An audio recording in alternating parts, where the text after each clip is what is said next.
सुबह हो जाती है, परंतु दासी चंद्रप्रभा के कक्ष से बाहर नहीं आती। महारानी दूसरी दासी को भेजती है। दूसरी दासी महारानी को आकर बताती है कि राजकुमारी के कक्ष में कोई भी दासी नहीं है। ये क्या कह रही हो? कल रात को तो मैंने दासी को भेजा था, पता नहीं कहाँ चली गई। रात भर मेरी बेटी अकेले ही सोई हुई थी।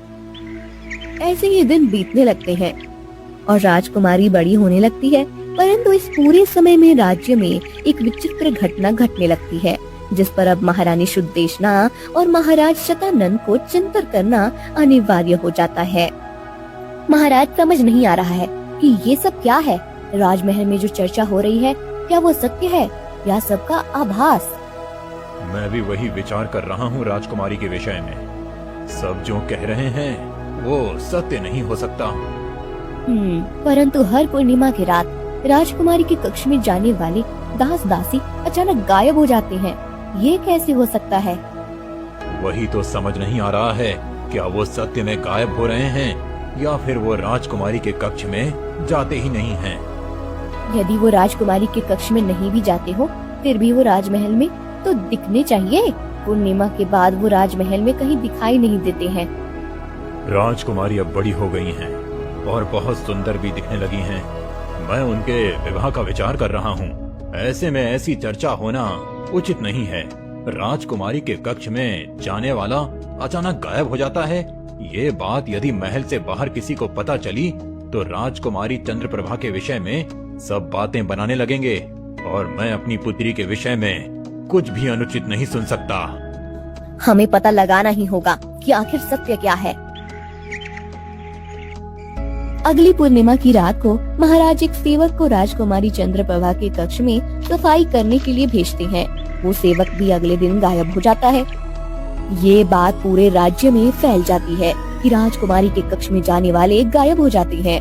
अब सब दास दासी और सेवक भी राजकुमारी के कक्ष में जाने से डरने लगते हैं। माँ, मेरे कक्ष में कल सफाई करने कोई नहीं आया था।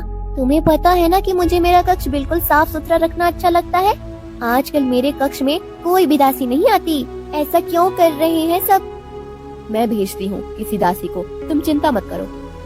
एक दासी दिन के समय धैर्य करके राजकुमारी के कक्ष में जाती है और साफ सफाई करती है। फिर पूर्णिमा की रात आती है। इस बार राजकुमारी खुद ही राजमहल में घूम रही थी। राजमहल के एक खिड़की में खड़ी होकर चांद की सुंदरता देख रही थी।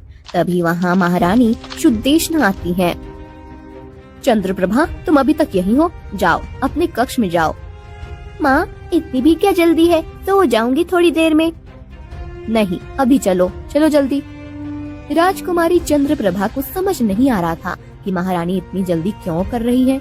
महारानी राजकुमारी को उसके कक्ष में ले जाती है और राजकुमारी के कक्ष को बाहर से ताला लगा देती है। ये देखकर, माँ, तुम ये क्या कर रही हो? मेरे कक्ष को ताला क्यों लगा रही हो तुम? एक रहस्य की जानकारी प्राप्त करने के लिए। कौन सा रहस्य माँ? तुम्हारा रहस्य, जो हमें अब शीघ्र ही पता करना अनिवार्य हो गया है। राजकुमारी चंद्रप्रभा को कुछ समझ नहीं आ रहा था कि महारानी क्या कह रही है। महारानी राजकुमारी के कक्ष से बाहर आती हैं। तभी महाराज भी वहाँ आते हैं। दोनों राजकुमारी के कक्ष की खिड़की के बाहर छुपकर खड़े रहते हैं। कुछ देर के बाद राजकुमारी का पूरा कमरा चांद की रोशनी से जगमगा रहा था। यही नहीं, राजकुमारी का पूरा शरीर चांद जैसा चमक रहा था। राजकुमारी के शरीर से चांद की रोशनी बाहर आ रही थी। ये देखकर महाराज शतानंद और महारानी शुद्धेशना बहुत ज्यादा आश्चर्यचकित हो जाते हैं।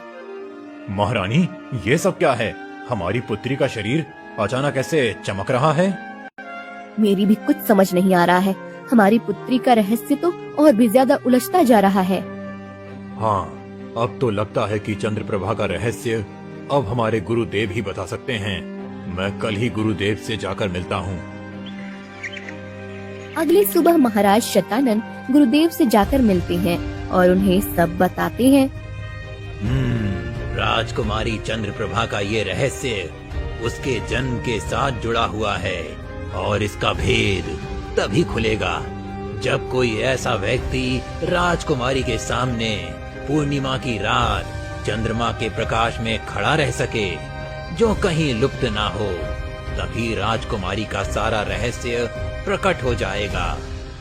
परंतु गुरुदेव, आज तक जो कोई भी पूर्णिमा की रात को चंद्र प्रभा के सामने गया है वो गायब हो गया है।